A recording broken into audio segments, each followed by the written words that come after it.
Hello অর্থনীতিবিদগণ, বুঝে বুঝে অর্থনীতিতে আপনাদের আবারও স্বাগতম। আজকে আমরা একটা ইম্পর্টেন্ট টপিক শিখব। টপিকটির নাম হচ্ছে চাহিদা এবং চাহিদা বিধি। এইচএসসি অর্থনীতিতে প্রতি বছর কোনো না কোনো বোর্ডে এই প্রশ্নটি আসেই, হয় খ নম্বরে নয়তো ক নম্বরে। চলুন আমরা শুরু করি। চাহিদা চাহিদা বলতে কি বোঝায়? আমরা নর্মালি জানি কোনো কিছু কিনতে চাওয়াই হচ্ছে বা কেনার আকাঙ্ক্ষা বা ইচ্ছা থাকাই হচ্ছে চাহিদা। তবে অর্থনীতিতে শুধু কেনার ইচ্ছাই চাহিদা হবে না। অর্থনীতিতে চাহিদা হতে হলে আমাকে তিনটি শর্ত অবশ্যই পালন করতে হবে। চলুন আমরা জেনে আসি তিনটি শর্ত কি। এক, ভোগ করার ইচ্ছা। অর্থাৎ আমি যে ধরুন আমার বাইক কেনার ইচ্ছা, সেক্ষেত্রে আমাকে কি করতে হবে? বাইকটি কেনার ইচ্ছা থাকতে হবে, এটাই হচ্ছে ভোগ করার ইচ্ছা। দ্বিতীয়ত হচ্ছে ক্রয় করার সামর্থ্য। অর্থাৎ আমি যে বাইকটি কিনবো সেই বাইকটির কেনার টাকা আমার পকেটে আছে কিনা সেটা দেখতে হবে। অর্থাৎ আমাকে এটার কেনার সমপরিমাণ টাকা থাকতে হবে। তিন, অর্থ ব্যয় করার ইচ্ছা। অর্থাৎ আমাদের কি করতে হবে? আমাদের যে পকেটে টাকাটা আছে বাইক কেনার, সেই টাকাটা কি খরচ করার ইচ্ছা থাকতে হবে। অর্থাৎ এই যে এই তিনটি শর্ত, এই তিনটি শর্ত মানলেই আমরা বলতে পারবো যে দ্রব্যটির চাহিদা আছে। ঠিক আছে, এবার আমরা যাই চাহিদা বিধিতে।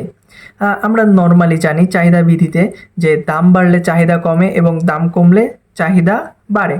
নর্মালি চিন্তা করো, তোমার আব্বু বাজারে গেল, বাজারে গিয়ে দেখলো গরুর মাংসের কেজি হয়েছে 1,000 টাকা। তখন তোমার আব্বু কি করবে? যে কম পরিমাণ মাংস কিনবে।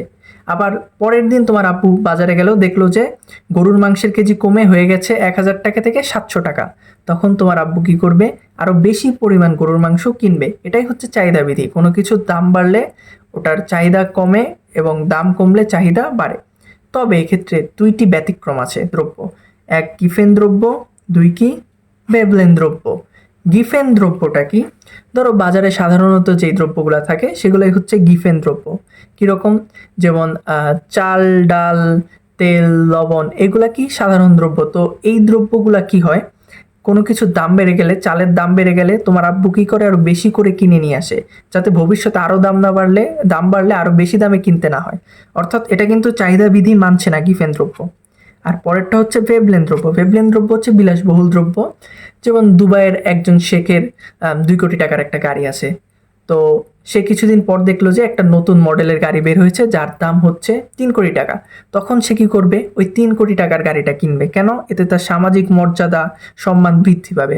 অর্থাৎ এই দ্রব্যগুলা কি হয়, দাম বাড়লে আরো চাহিদা বেড়ে যায়। আর গিফেন দ্রব্যের ক্ষেত্রেও কি হয়, এই জিনিসটাও দাম বাড়লে চাহিদারও বেড়ে যায়। অর্থাৎ এটা কিন্তু চাহিদা বিধি মানছে না। ঠিক আছে, আশা করি তোমরা বুঝতে পেরেছো। এছাড়া তোমরা আরো কি কি জানতে চাও আমাকে কমেন্ট বক্সে জানাবে। আমি সেইগুলো খুব সহজে পানির মতো করে তোমাদের বুঝিয়ে দেব। ধন্যবাদ।